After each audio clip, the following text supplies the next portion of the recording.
You're listening to the Road to Wisdom podcast, weaving stories told by wonderful minds about all things motherhood, health, intimacy, politics, nature, and everything in between. Join us on an adventure discovering unique experiences that we can learn from to enhance the ways in which we live. We are your hosts, Chloe and Keshia. Welcome everyone to the Road to Wisdom podcast. Today we are exceptionally happy to say that we have Rhea on for round 2. We did make a promise in our first episode, so we are coming through with that. This episode will be landing, I guess, while we're on maternity leave. So we're very pregnant now. We'll have babes in arms when this episode comes out. So but still, I mean, it's going to be relevant for us, and I'm sure many of our viewers who all tend to let us know that they've started their pregnancy journey. So welcome. Everyone's Rhea. pregnant right now, so this is going to be amazing. Yeah. So welcome, Rhea. Thank you so much for coming again. We've had a couple of technical issues, but all sorted now. We're running smooth. So welcome, Rhea. Happy to be here. Yeah. Any chance to talk about birth? All of us. Yeah. Amazing. Good. So I guess today we wanted to frame the conversation around your second book, which you sent us, and I thoroughly enjoyed reading. While our first conversation was very much focused on the physicality of birth and crisis of confidence, but also intervention and how this affects our hormones, affects our bonding, affects the way birth unfolds. I guess your second book was really beautifully capturing, well, actually there's a psychological aspect to birth too, where women's bodies are completely capable, but from either existing trauma or holding their own stories or fears around not even just birth, but like mothering and I guess so much, any history of sexual abuse, those kind of things that not only creep into our birth space, but we can use our birth space to heal that, those past traumas. So it was really awesome and actually eye-opening. And like while I was reading your words, Rhea, I just couldn't, it's just beyond me that this isn't considered as a subject in itself to become an obstetrician or a midwife, or and because it just seems so obvious that these are potential situations where women do get stuck, and then all of a sudden we're labeling it as, failure to progress, or I don't know, the slew of incompetent cervix, whatever you want to call it. When in reality it could just be a couple of words or a talk through a situation, dissecting of fears, and then voila. So thank you for sending that through. Good. It's important information to have. So can I maybe just say about the my pathway around these books? Yeah, absolutely. So when I first started to write, I mean, I never knew. It came out of circumstances of just feeling like I had all these privileged experiences, because I'd been a childbirth educator for many, many years by that stage, and had been attending hundreds of births as, I guess, more in the role of being a childbirth educator, and then women and their partners feeling safe with us as childbirth educators, and then being invited to the births. And also in terms of the home birth scene, of course, as I was explaining a bit before, in the early time, I mean, we're talking the late 70s, early 80s, and it was GP obstetricians who were really the forerunners for supporting home birth here in Australia, or reclaiming home birth. I mean, there used to be home births generations previously. And this was I tell people that if they want to have a sense of the scene, how it was in the 70s and early 80s, particularly the home birth scene, then reading Spiritual Midwifery and Ina May Gaskin and how that evolved. That was happening here too. It's just that the Americans, they wrote about it. They told us the story, but it was happening all over here too. So I was coming in at that point, and I had been. It seemed a natural thing for me, apart from my own birth stories, which are also in the books, both books. But being a phys ed teacher and an outdoor adventure,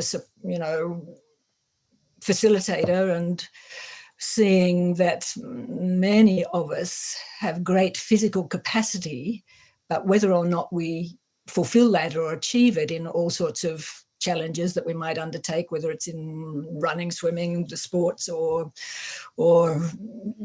playing sports, or undertaking adventure activities. And I can't tell you how many times with somebody who's excited about doing an abseil down a cliff face who is just petrified at the top of the cliff, and if there wasn't somebody there able to facilitate and help them to move through that, what back then I called crises of confidence. It wasn't that their bodies couldn't do it or that it wasn't possible for them to do it, but they're in that sort of emotional, psychological feeling of crisis. So then you can see that that's part of my life in terms of doing that work really just flows directly into then the way I was understanding birth. And in the main, particularly as I've said so many times, I'm one of those lucky people who work in birth who was doing around birth before the fucking epidural came in and just eroded so much of many, many things, which I think we talked about probably at length last time, and I don't want to get hijacked. The whole of the birth scene and the women's trust in birth has been hijacked by the fucking epidural, so let's not have this hijacked by the fucking epidural. But it's an understanding that I think that people who read my work or understand my work that's useful for them to understand that. So that phys ed teacher and, childbirth, I was an educator, so having my babies and then coming into the birth scene in the way that I did, becoming a childbirth educator just seemed like, well, that's a natural step. And so that happened. And then through that, then being invited to births and so on. So that was all just very organic, very, very much how things were happening. And my understanding then about women reaching points in their labour where they felt like they didn't like it and it was too much and it was this and it was that and all that challenge. I think a lot of people, and even still now, I think that's often still just framed around that's transition, that it's like that 8 to 10 centimetres. So when it's happening, then, you're almost there. Well, no, nowadays. So I make it distinct that's not, when I talk about crisis of confidence, I'm talking about that there can be crises of confidence that are happening before the labour, anywhere during the labour. And of course, then there's, right up the top there when they are in transition, that's another fantastically potent place. But that's not what I'm talking about when I'm talking about crisis of confidence. So those crises of confidence, like I understood as a phys ed teacher and facilitator, sometimes they have a physical manifestation or a lack of physical trust in the body or physiological trust in the body, which certainly is how it is for many women, particularly in this present culture, to distrust their birthing body. But mainly the crisis of confidence is coming out of sort of mindset. It's coming out of if there are deeper psychological wounds that are stirring, or there are lots of fears about, taking this step and stepping over this threshold to become mums and have their babies and whatever's going on in their relationships and what their support system's like, so on, so on.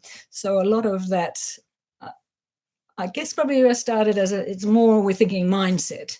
As I got more deeply into it and witnessing the things that were happening and exploring what was going on for women during their labours with them, if things got stuck, then I could see also it's got a much deeper psychological layer.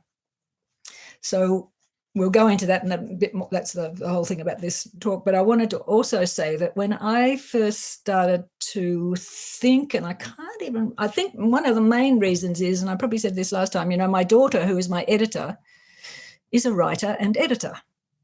She lives in that world. So I don't know, people had always been saying to me, coming to my classes, say, well, Rhea, have you written anything about this? Or I want to take something home, not just, so it just sort of came together. And I thought I was going to be writing like a 10-chapter book. And I started writing what I thought was going to be chapter 5 of the 10-chapter book. And that chapter 5 has ended up being chapter 3 in the second book. And that's the chapter about attachment. Because in the late 80s, as particularly in the home birth scene here, and I think across Australia, we started to have many more beautifully trained midwives coming into the home birth scene. And there was a whole lot of political action and work that we did across Australia to make it so that midwives could be present at births without being under the sort of care, without the woman being under the care of GPs or obstetricians or what have you. So this freed up midwifery to come into the birth scene, which is beautiful. So at that point then, and this was before the word doula came into the birth space. I mean, it was a Greek word. It's been existed but being applied in the way it's applied now in terms of, birth workers who call themselves doulas. People call me a doula. I've never called myself a doula. But that word, that sort of came in, I think, probably, in America, maybe late 80s, but really not here in Australia till maybe in the early 90s. So there are a few of us here in Melbourne who worked in the same way, who are childbirth educators and would be asked to be at births. We wouldn't really call ourselves anything. We were just, we're Rhea or we're Jan or we're whoever. Mm. And that would be at birth centres, as I said, or so many birth centres, beautiful births, or into the hospitals, or, of course, the home birth scene. And the home birth scene at that point, and I can't remember whether we said this before we started to record or else we're saying again, was there were GP obstetricians who were really the medical support for home births here and across Australia. So we were like handmaidens to the birthing woman in a way, and and sometimes handmaidens to making the Vegemite toast that was so important for the home birth, or being with the other kids, the toddlers, or just that whole glorious, lots of places where you can be useful in a home birth, or going into hospitals and giving that sort of support. So I was teaching around those things, but what I was witnessing, so two things coming together now. So one being more beautiful midwives coming into the home birth scene. Mm-hmm. So then for those of us who'd been there with the GPs, we were then there with the midwives who were watching over the medical situation, making sure everything was safe.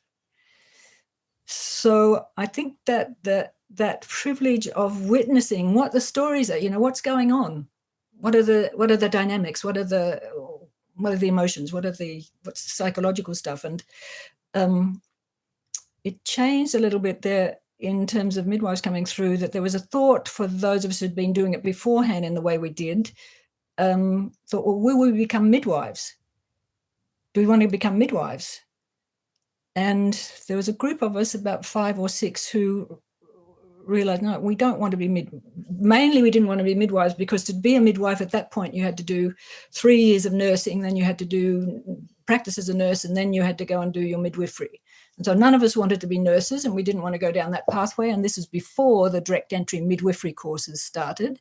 If there had been, in fact, we called ourselves the witches, and there was a group of about 5 or 6 of us who spent probably a year and a half designing our own midwifery course. And we were talking to some of the universities here in Melbourne, and we got quite close at one point, thinking that we could, because we were designing a course that we would want to do. Yeah. And but just as it was looking like it could happen, there was a state election, the government changed, and the whole thing that was the end of it. So at that point, a number of the women who'd been working like me sort of dropped out of the birth scene. Some stayed involved, as massage therapists or in other ways working with the physical body. And I felt, well, if I want to stay around the birth scene, which I did, then what would be some further study that would be useful in this situation? And because I'd been witnessing the sort of more emotional and psychological dynamics through being at birth, I thought, well, I should go back to uni and do counselling and psychology and so on. So that's what I did. And so then I had a foundation, like of the things that I was witnessing and being involved in, as well as all the work that I was doing in those pregnancy circles, opening Pandora's box, as I called it, for 30 years, weekly classes. I mean, can you imagine how fantastic? So witnessing, hearing women's stories,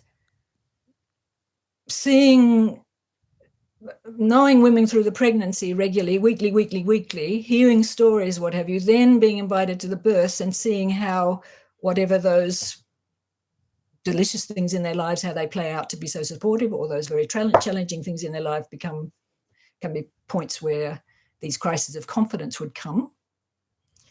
Then in going back to uni and whatever, it's like it gave a deeper framework or understanding about some of the things I'd been witnessing. And so coming out of that, then I thought, yeah, well, maybe I didn't even think that it would be a book, but anyway, it became a book. So I was thinking that it would be a 10-chapter book. The first part of the book, the first few chapters would be talking about, because I also worked out, it's true still now,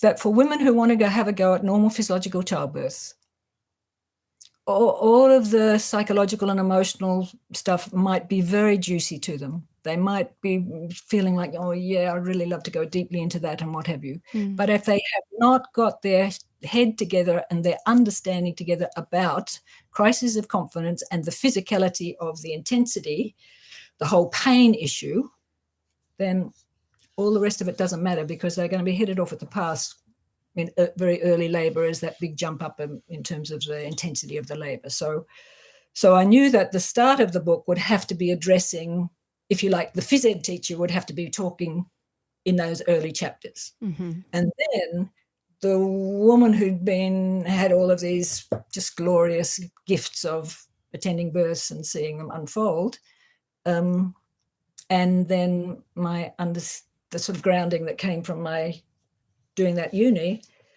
then that would be the second part of the book, this 10-chapter book. My daughter, who's my editor, said to me, I don't know, we'd been working together maybe 6 months or something. She said, Mum, there's not going to be one book. You will never finish this book if there's going to be one book. What we have to do is we just have to separate them, because what has become the first book, she said, that's really what you teach in your workshops. You know the format. You do this bit, you do this bit, you do this bit. It's more or less done. I'm like, well, I don't quite think that's the case. But anyway, yes, I trust what you're saying. So she said, you just have to get that book. We just have to get that book out. And then all this deeper stuff.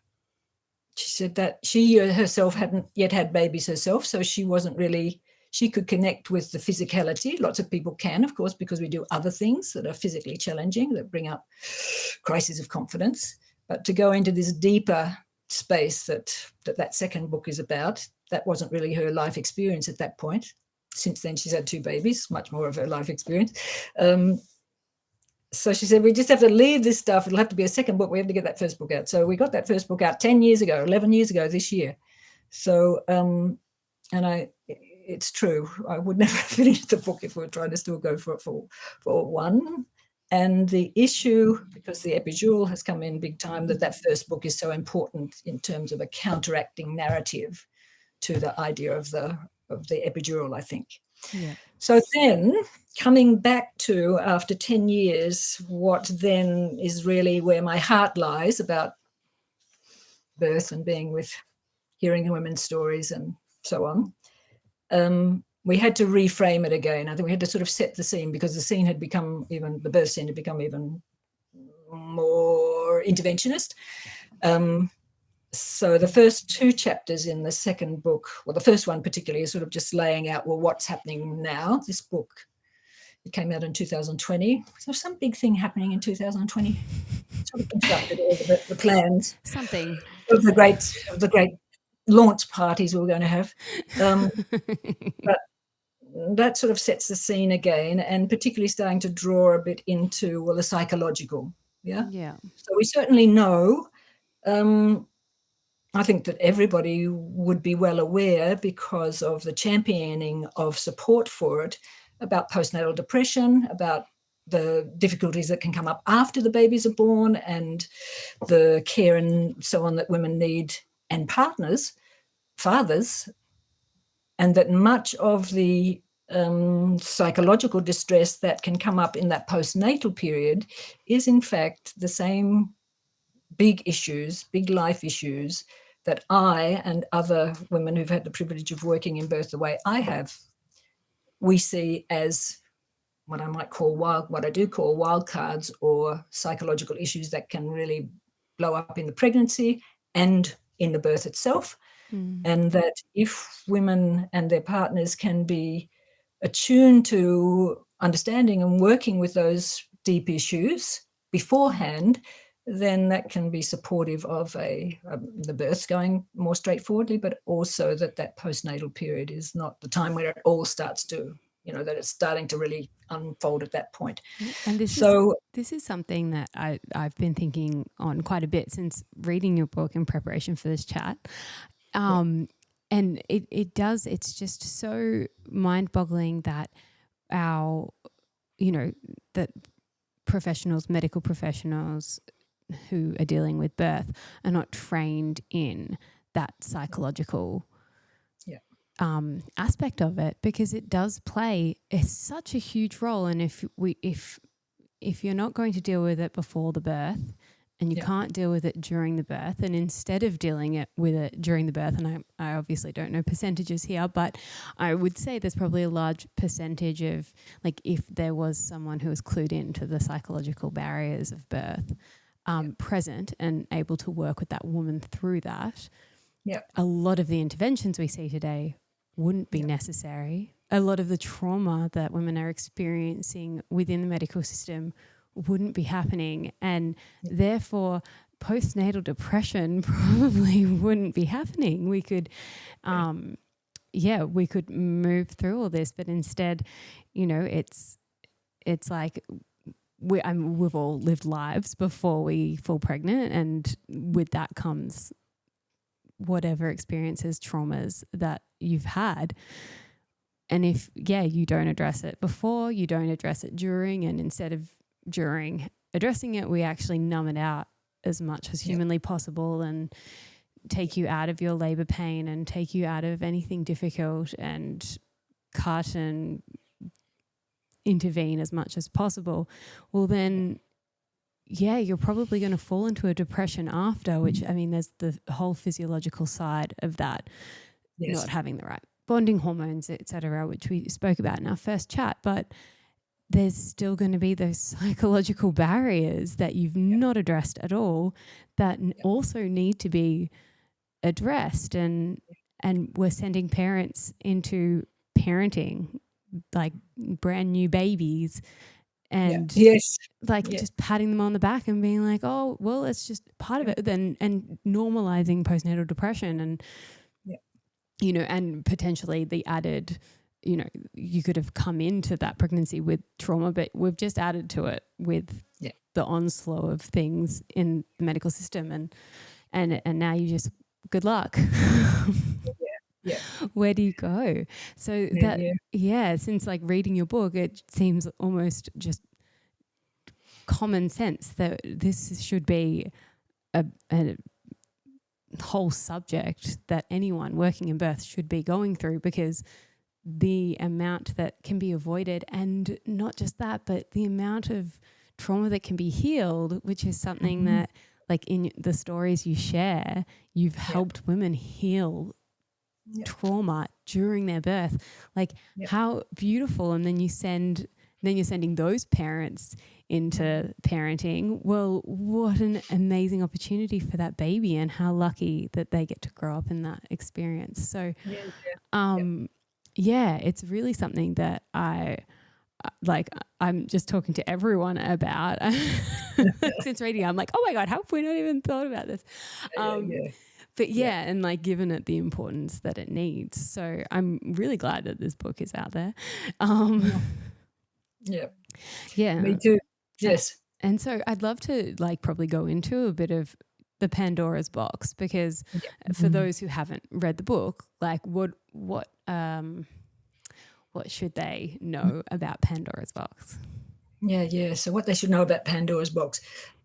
Firstly, that Pandora's box gets a very bad press, whereas Pandora's box was really the source of many, many, many gifts, is really the deeper understanding of that term. And Pandora's box wasn't a box, but was a honey vessel. Anyway, let's not get started about the hijacking of women's mythology through time. But Pandora's box, we call that about really, I mean, particularly with that first baby, but second, third, whatever baby, what's happening for women and their partners, but let's stay with women. We're talking about women's, it's women's bodies that these babies are being born through. So the mother's own birth comes, there's a template, that idea of which, we know much more about this idea of either, the implicit memory of those first 3 years of all of our lives, that those experiences, and of course they're foundational experiences in all of our lives, the thing about being born, being welcomed, how we're welcomed, not only just in the immediacy of being born, but in those early years, the connections, and this takes us into the attachment, which we'll probably talk about a bit in a moment, how that all works, how how babies are cared for, how they're held, how they're carried, how they're responded to, how they're fed, all of those things. So that laying down of that foundation of their sense of security or not. All of this happens in the first 3 years of life. It's part of our implicit memory system, unless generally people like in their life either choose to go more deeply into some of those aspects and explore them and what have you, then it's laying down sort of automatic patterns about the way they are and the way they make relationships and so on. But when women are pregnant, particularly with their first baby, a lot of this stirs, They're starting to think about, well, how will I have my baby? How will I feed my baby? Where will my baby sleep? How will I do all of that? And so it's a sort of an open time when maybe they're doing some reflection. A lot of women might be on automatic pilot about what socially they're told, or what happened with them and how they mother. But a lot of women are in a questioning mode at that point. And so it's a right time for exploring. So some of the key themes in opening Pandora's box that I used to do these weekly, when I first started to do those weekly classes, we just did breathing and exercises. Then that is not a little bit of that, but no, really, what's the story? So what's your story? What do you know about your own birth? What do you know about how it was when you were a small baby, those early months, those early years, so on, reflecting on that, because this is all sitting in there in that deeper memory system. But of course, when you're holding your own baby, I mean, this is understood with the caregivers who do work with postnatal depression and women where the baby's been born, but then all of this stuff starts to then play out.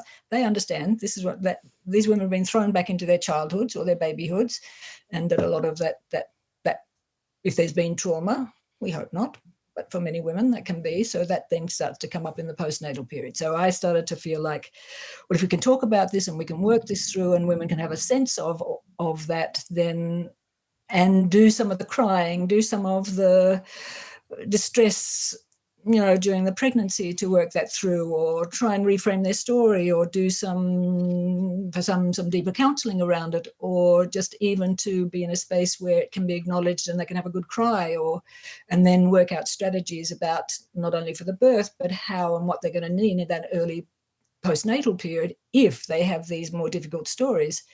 If, on the other hand, there are women who have been in family systems where, that's just have that sweetness of I mean, none of us have had a perfect life, yeah? And none of us have probably ever had a perfect childhood either. they're always, because what is a perfect one is it has to build some resilience, but really to know that you can, you know, soften into when you need and feel that you can be supported and that you're loved and so on, rather than being isolated. This is the attachment stuff. So if we could keep scrabbling around and find little bits here and there about that it wasn't all sweetness and light, but on balance. And what are the resilience that comes for us in our lives at that point? So this is important to unpack before we have our own babies, to have some insight into. So that's what those, and then of course, separate to the early years, we then have the years in our lives before we come to have our babies.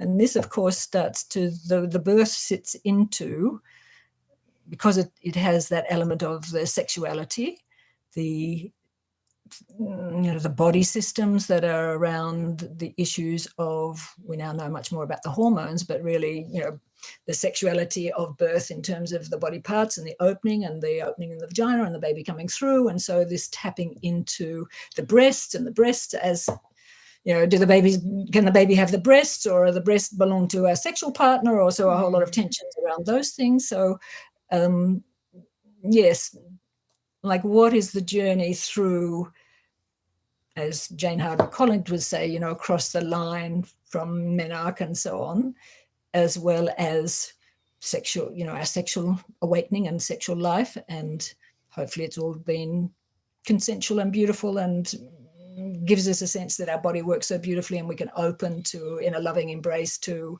the pleasures of our sexuality. But of course, this is not the case for all women. And so No, and do you have the statistics? Because that was something that was quite shocking for me too, like the number of women who have experienced some kind of sexual trauma.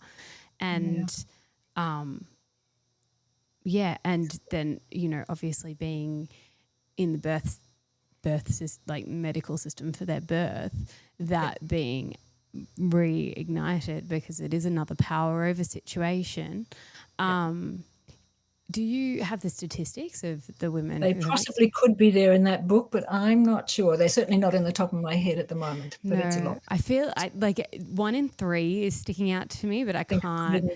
I think it could be more. Could be more, yeah. So, and like that just, I mean, we've facilitated stories on this podcast of just how women feel, and they've not explained whether they had previous history of sexual trauma, but like just like they describe it as rape within the hospital in that situation. And I guess with the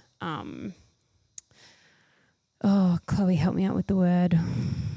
What is it? Is it a tribunal that went on with like obstetric violence and in New South Wales? Yes. Yeah. And the that inquiry. Is 1 in 3. The inquiry. That's it. Thank you. I'm really pregnant right now, and it's hot, so I'm just gonna use that. But yeah, with the inquiry that has been happening, and the stories that you're hearing straight from women.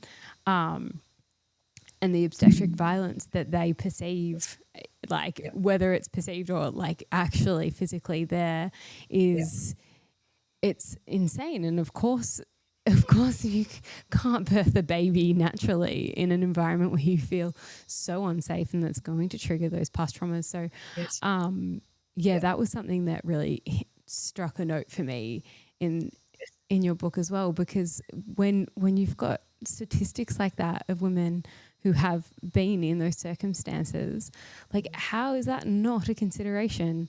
And even just like looking at the dynamics of the staff within a hospital versus a couple that comes in labour, like it's wild that that's not considered, and it's not. They don't attempt to I think it's that. I mean, I would think really in terms of,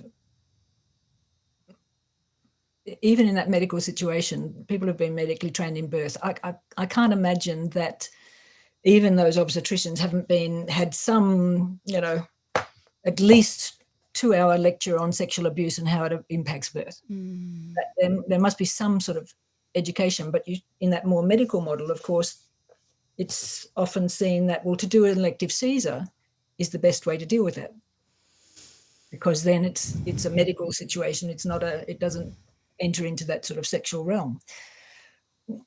Whereas those of us who work in the ways of for normal physiological childbirth, we can feel like if it's well supported, it can be just the most healing experience. Certainly, I'd say, I mean, I talk about this thing of wild cards.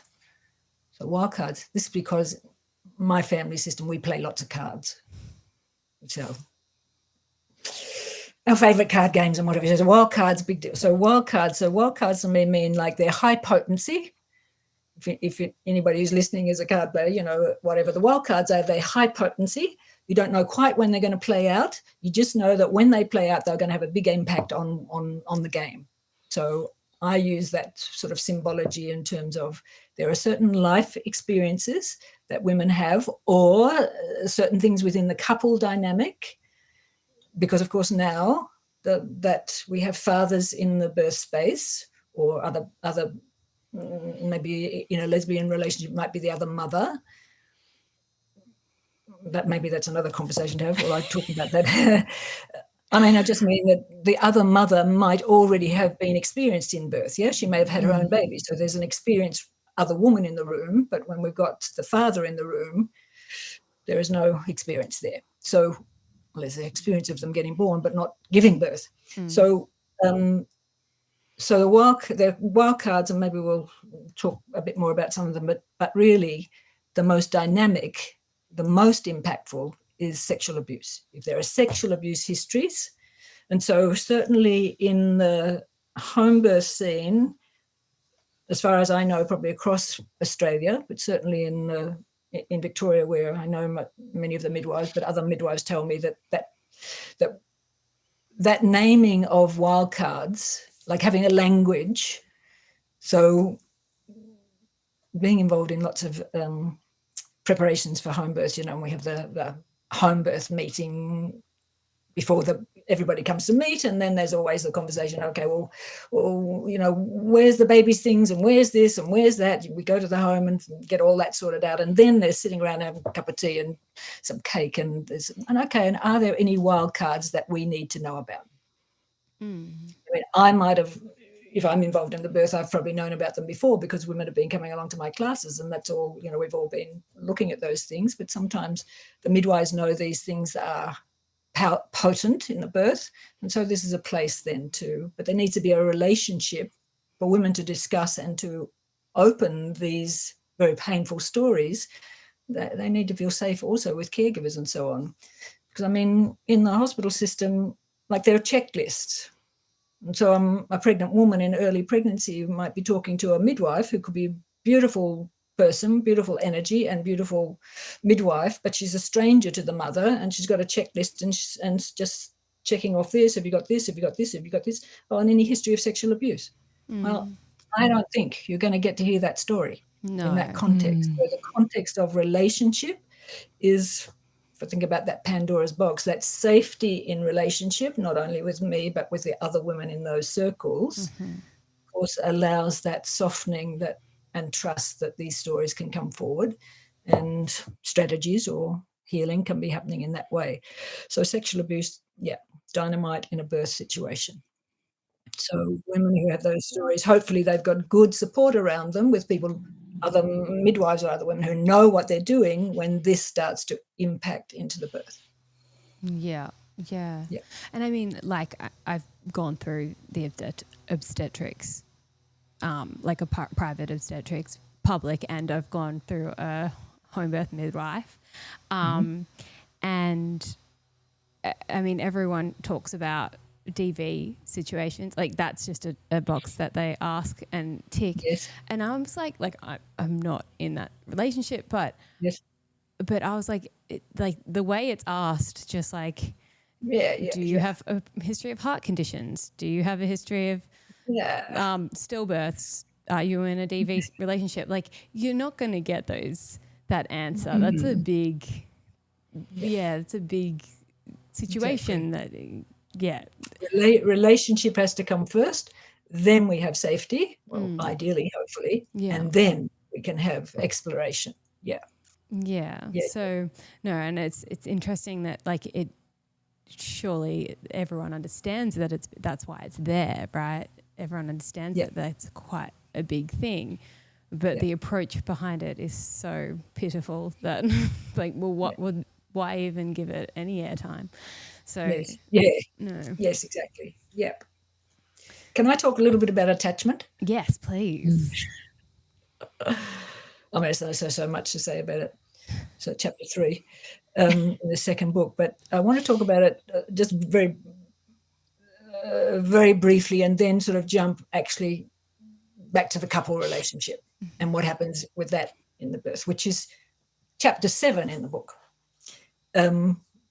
But so what we understand about attachment, of course, it's set up really in those first 3 years, very early time in our life. But whatever is set up in terms of the style of attachment, and I'll very quickly go through the key styles of attachment, that's set up and that is understood psychologically to sort of be like the foundations of relationship processes across life from that point. It impacts other areas of life, as not only just the relationships, but relationships is a big deal. So let's just quickly go. So secure attachment would be set up when what we have to understand is the baby, human baby, the most vulnerable of all the mammal babies, if there's not somebody who's attuned to them, paying attention to their need, caring for them, attaching to them, having them attached to them, then those human babies are really not going to be doing so well. Not some other mammals have got a bit more resilience, but not us. So the baby, that small baby, needs to, both for physical well-being, to be well attended to with somebody who is well attuned to them and attached to them to watch over them and keep them safe and to feed them and clean them and all of those things. And that secure attachment, so that we might call that bonding. Mm-hmm. Yeah, it is a bit more in the physical realm. Attachment is a bit more in the psychological realm, which is through repeated experiences of small babies, growing babies, early toddlers, early years growing. They have repeated experiences of when they're not feeling, not only about not feeling hungry or whatever, but not if they're not feeling solid, if they're feeling nervous or fearful or worried or upset or what have you, that having repeated experiences of their caregivers attending to them to help soothe them, to soothe their physiology down, to soothe their emotions and their feelings. And so the small baby, the small child, is growing up feeling a sense of security, that they have their own resources and resilience, even as small little people, and that they can open to their world and experiences in the world with a sort of a solidness in themselves. But if they get into a bit of a shaky feeling or what have you, then they also know that there's always going to be that attachment figure or those few attachment figures that can help to soothe them. And so then this builds this idea of secure attachment. And the message that they get is that I'm okay. You know, I'm lovable. I'm okay. If I get distressed or feel like I can't do something, I can always turn to somebody who loves me and who will support me and help me to soothe, and then I will come back to a solid place in myself, and then I can keep going off and doing the things that I need to do. So this is laid down in those very early years, secure attachment. The other key thing for those of us who might be privileged to have secure attachment because our parents were switched on or had enough support themselves to be able to offer this sort of intense support that human babies need in these early years. Another element of that is that if a baby, toddler, small child, feels that sense of security in the attachment, what they also come to understand is that there is no shame in feeling needy. There is no shame in feeling, oh, I'm a bit shaky and I can't quite do this. There is no shame in needing to ask for support. Yeah, this is such a strong, beautiful thing that comes out of secure attachment, because when that small baby child or adult who's growing, teenager who's growing, what have you, with secure attachment, they know they've got their own resilience, that they can reach out to the world and their world and do this and do that and what have you out of their own resilience. But if they're feeling shaky, if they're feeling needy, if they're feeling worried about whatever, there is no shame in softening back into seeking support to be grounded, to be reassured, to be nurtured into whatever the new thing is, with that solid sense of relationship. This would make us cry, doesn't it, when we know that this isn't really the foundation that many, many, many of us, or many, many babies, certainly at this point, they're not grounded in this aspect of that they are okay, they're lovable, and it's possible, and they can do many things, but they also can come back into that nest or seek back. It's like one of the classic images, and probably this is like a little toddler, and if they're feeling that sort of security, that sense of security, and they go off to those blocks, or they go off to play with that stuff, and they go a little bit away from their mum or their dad or their grandma or who's there, and they go off to play, and then they're having fun, but they're looking back occasionally to see, is this okay over here? Am I okay over here? And they just get a nod or a smile and so then they're able to be settled there. So the feeling of safe haven is that if I'm feeling stressed and distressed, it's no shame for me to reach back into people who can support me. This is secure attachment. Yeah. I'll come to another part about attachment in a moment, but let's say in attachment styles, they're secure, and really only about, so the attachment researchers around the world say only about 50% of us have secure attachment. I wouldn't have predicted it to be that high, to be honest. Yeah. Or maybe their figures are low. I wondered that too, but about certainly. And that the other 50, or I would say again a bit more, have one or other of the insecure attachment styles. So let's talk about insecure attachment. So insecure attachment is that, thinking about this small baby, this small little being growing, they have great needs, great needs, very vulnerable in the world without somebody taking care of them. So that need, that baby who's vulnerable, the caregiver or caregivers or the caregiving situation is sometimes on and sometimes not.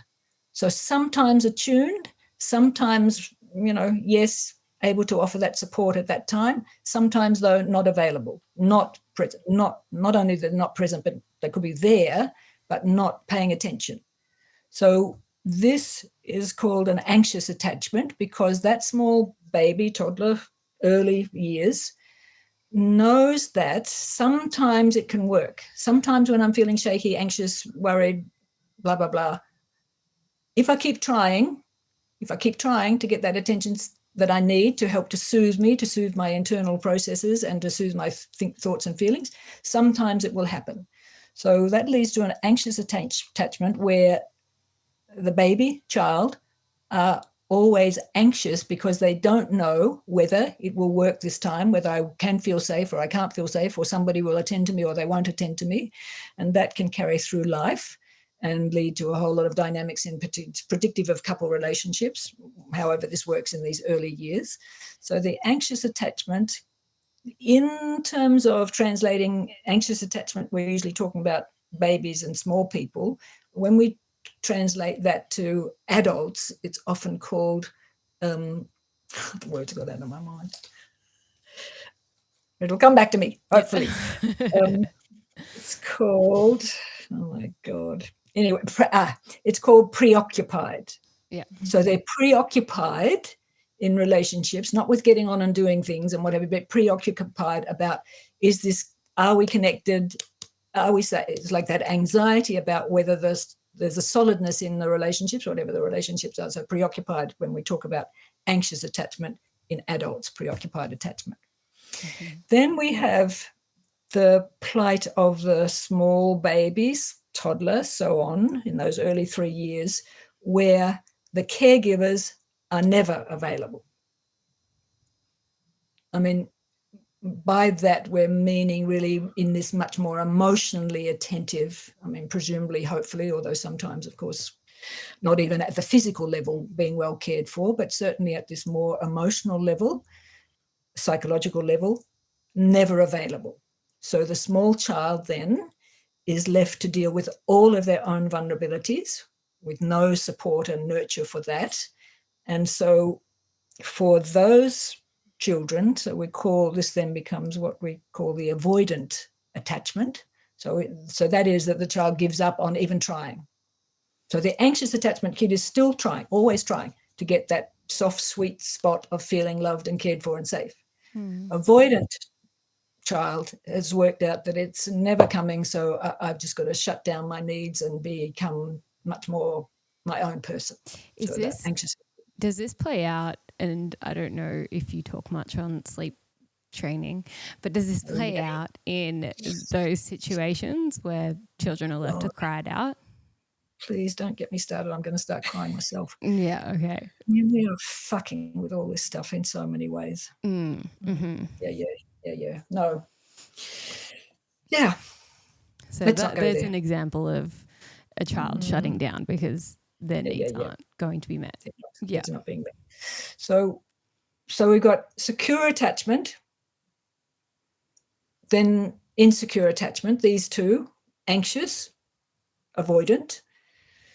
I think the stats are that there's more avoidant than there are anxious, which is an indictment as well, I think. It probably comes out of, I mean, how long have we been controlled crying babies? Quite some time now. So there's that.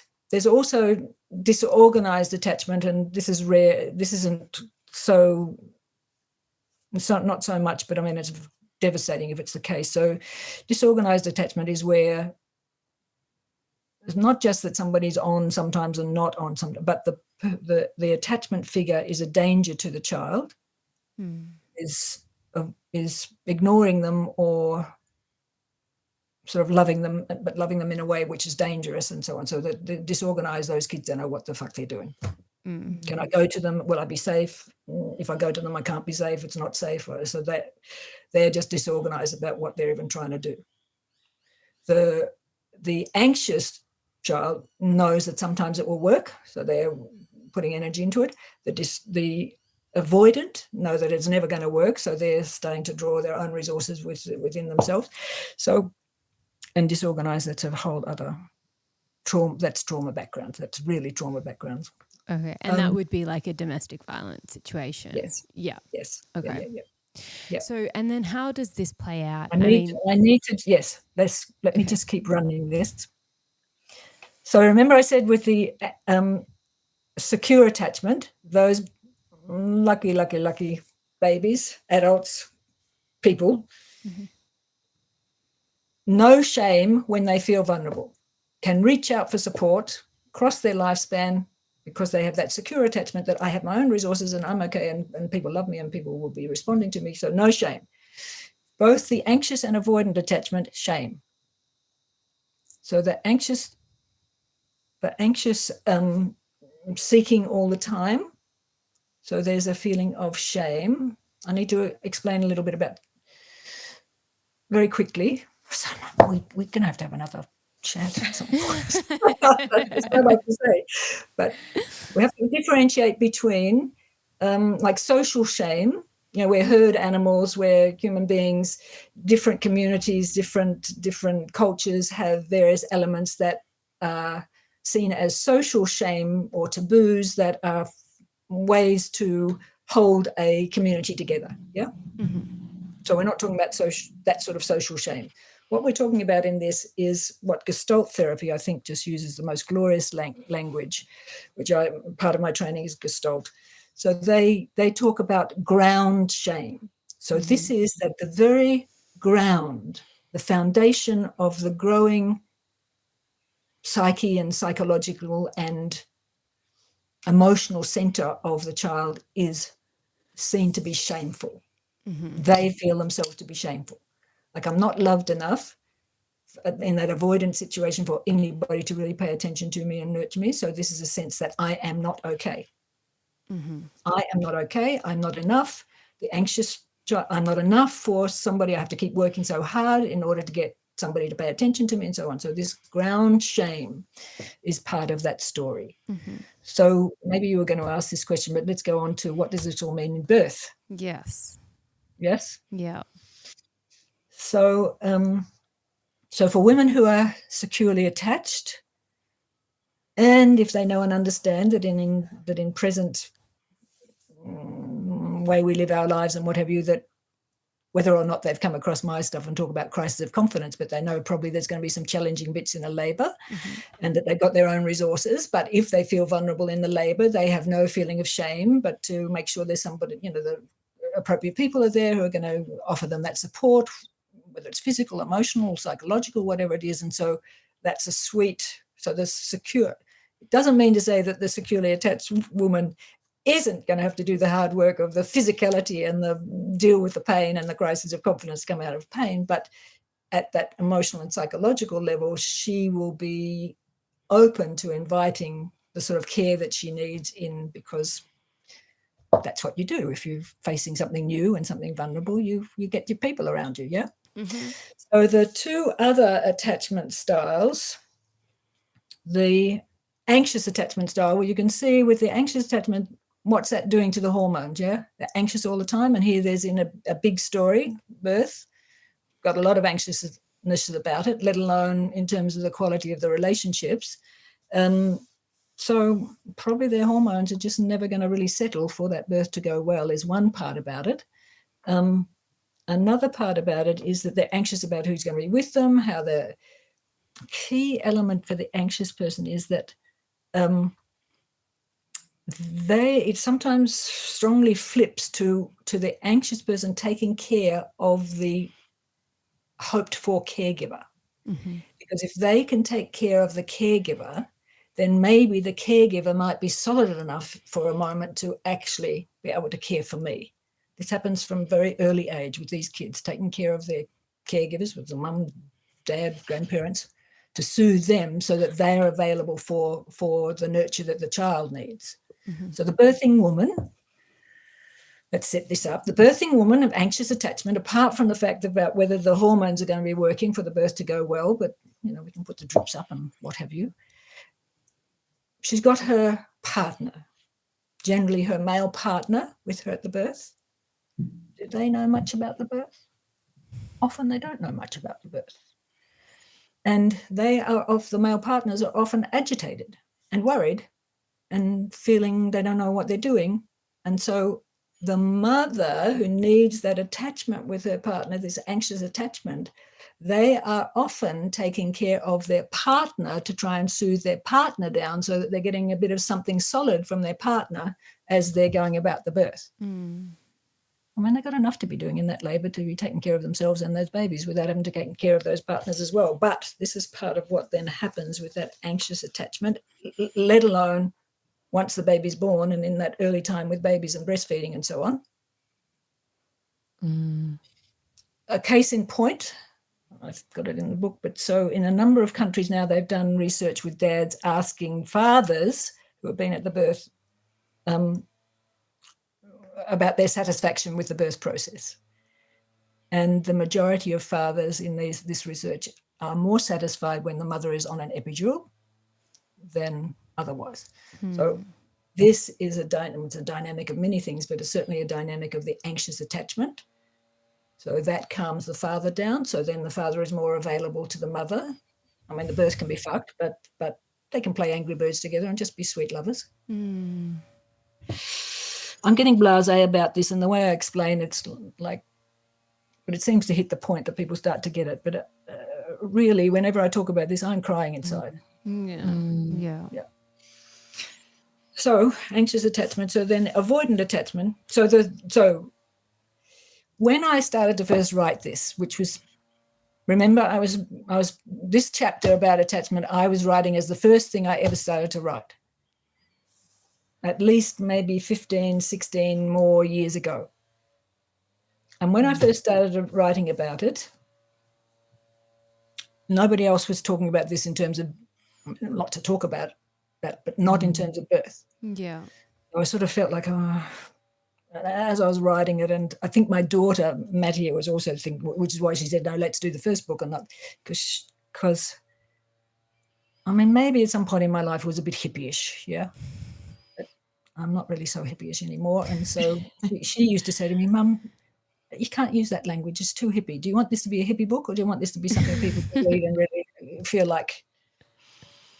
So we're all a little bit hippie, Rhea. we're all a bit hippie, but in terms of having a bigger impact, so she was saying, and rightly, and I felt it too, to be writing something that has a wider impact than just a particular niche market.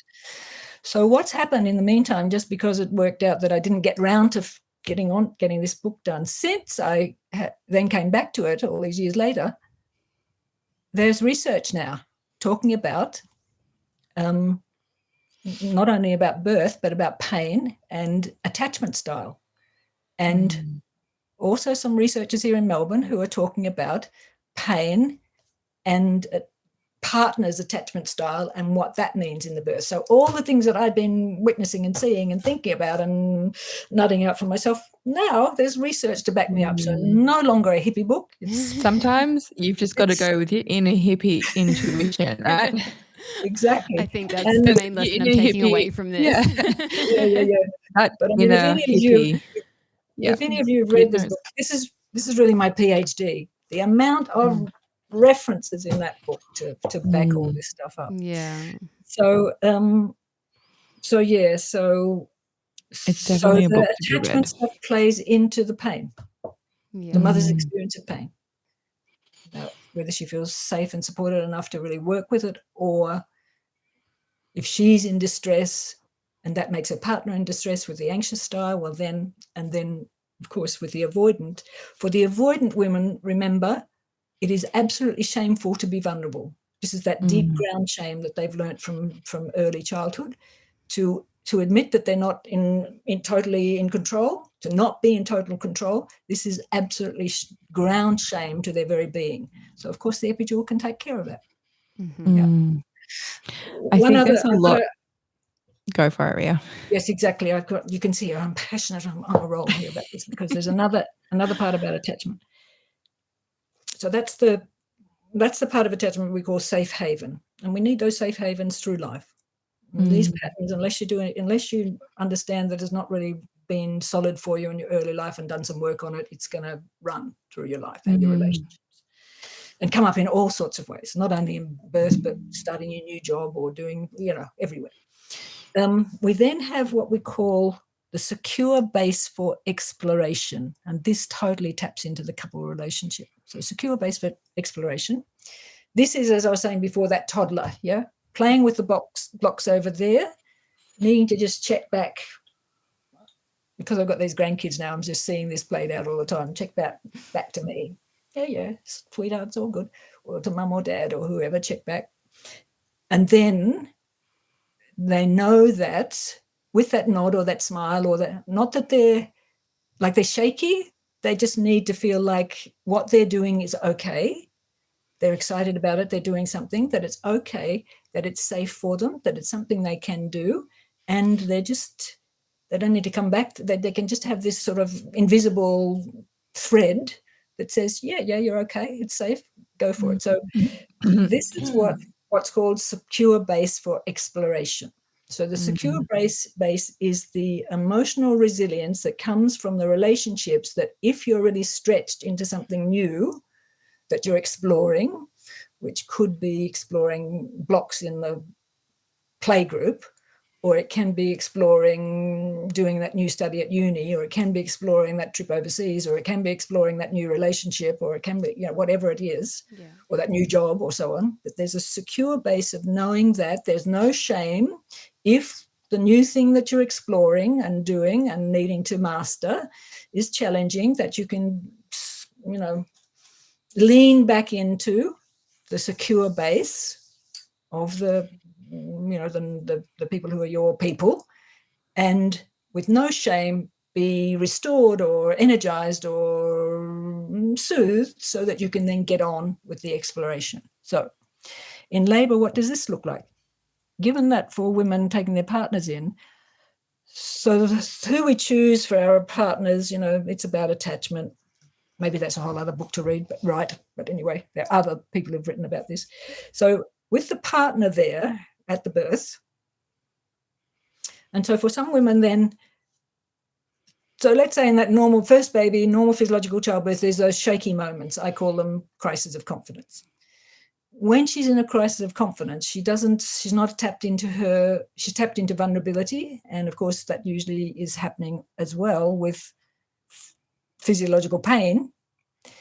And in that vulnerability, her partner, like what our culture says, is your partner is the one who should be your anchor. Mm. Yeah. So if the partner can a male partner be an anchor, even if he's the most loving, caring, and it's a good relationship? Can he be an anchor? Does he know what it feels like when your fanny is stretching and all of that stuff? So can the partner be that secure base and encourage the mother into the exploration? And what that would mean for a partner would be to encourage her into the intensity, encourage her into the distress of the intensity, encourage her into the fire and the explosive feelings and emotions and, singing out the song of the cervix as it's stretching and what have you. That would what it would look like for a partner who is able to provide that secure base for exploration, to explore all of the challenge of this birth. Mm-hmm. How many partners can do that? How many grandmothers who might be in that room can do that? How many doctors? How many doctors? Yeah. So women, they need that secure base for exploration, which is the equivalent of that thing of when that toddler just feels that security in those relationships and feels like people are on their side and encouraging them into that intensity. And they just, I say this to anybody who's attending births. Somebody has to have their eyes open and on that mother at every moment through that labor. She may only ever once open her eyes to be reassured that, and this is coming out of this secure base for exploration dynamic, to be reassured. She might only open her eyes once, but if nobody is on the case to be in that line and that link for her, just like that toddler, if nobody is paying attention, then this can be the dissolve. Yeah. Mm-hmm. So anybody in those spaces, they need to tag team about who's having a break or whatever and who's there. So some of these things really relate deeply to the aspect of attachment. And I can see that toddler that's going to come back into this room very soon, because you understand what the time is, and I've taken up all this time talking about attachment. That's why we'll have to have another part 3. But I think that highlights so much. And for anyone who's not even having a baby, I think there's a lot there to understand about ourselves and the way we show up as women in partnership, in motherhood, in, relationships in general. And I think they're really important things to have a good understanding of and grasp well and truly before we enter motherhood even. So all very relevant. And I think it also gives a good picture of what that authentic midwife or birth keeper or the person we're inviting into our space should be kind of representing and holding for us. It's not about who can shine the light on your vagina and scoop your shit out of the pool. It's like, well, it's that real deep knowing of what is actually needed to get us through the fire. It's not intervening. It's not touching. It's not anything. Not it's saving. That. It's it really, for me, that's all you need to say. It's like, that is what is needed. And it's, as you've highlighted, not all partners, not all midwives, there's not many people who can hold that. So, when we talk about taking self-responsibility for our births and for ourselves, I think a big part of that is saying, well, look, who can hold that for me and who is there? And do you understand this? Because if you don't, get out of here. Like, I choose not to have that. So love that. And I think we're definitely going to have to go into this a little bit more in another episode, but obviously. Yes, because the jump from there is to the archetypes, of course. Exactly. Yeah. So juicy. part 3. We'll lock it in when we get off the phone. Thank you so much for coming, and I'm glad this worked out this time, tech-wise. There's always so much to say, and birth really represents so much for women, more than just that moment, those hours or those days, and it's big. And I think in the journey of reclaiming all that, there's a lot to be said and there's a lot to listen to. So thank you for being in this space and being here with us and all our listeners who already love you. Well, lots of love to you lot, and with those babies coming and those families taking in another little person. So lots of love. We'll hear about that, and exactly. See you somewhere on the other side. Yeah. Yes.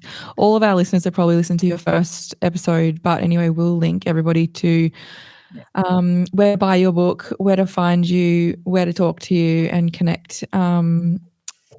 And yes, there it is. Beyond the Birth Plan. And of course, it really is a Bible. Yeah.